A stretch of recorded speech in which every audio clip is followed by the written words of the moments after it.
Another really cool property that you can add in and have transitions effect is referred to as translate.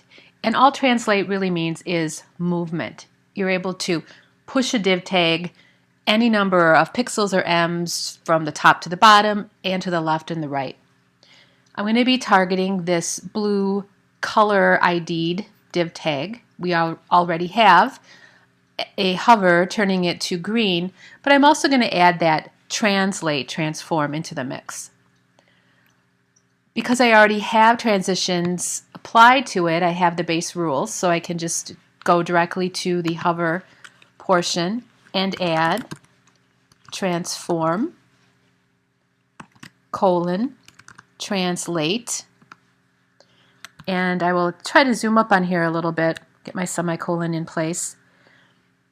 You have the ability to add a number for the X, which is horizontal, as well as the Y, vertical, top and bottom.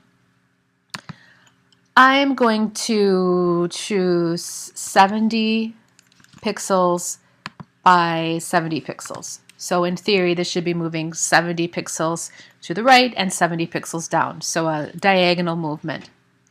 Now the translate, like many of these properties that we've been working with, requires the browser prefixes. You probably know these by heart. We've been using them in all of the videos, but as a reminder, it's -webkit-, -mos-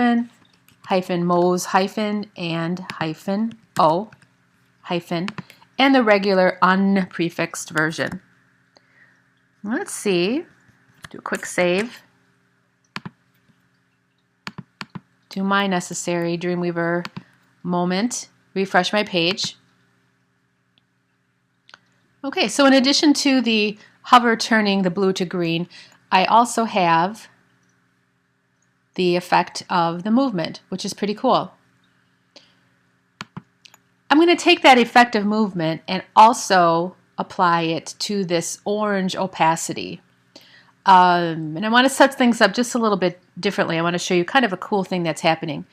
I've previously gone in before this video and I changed the opacity to 100%, so full opacity, just for demonstration purposes. I'm going to copy the translate rules for movement from the color hover. I will add them into the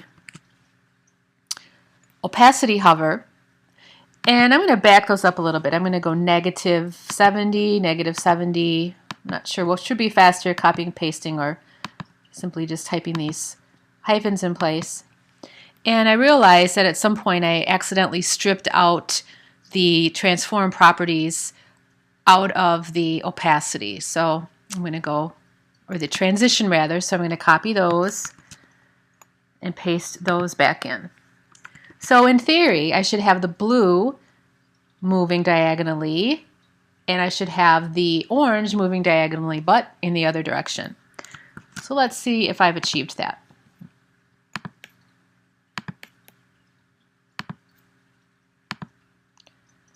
Okay, so there goes the first one. And there goes the second one. And you know what? That's not what I wanted it to do. So I'm going to strip out this. Okay, so let me update my code a bit.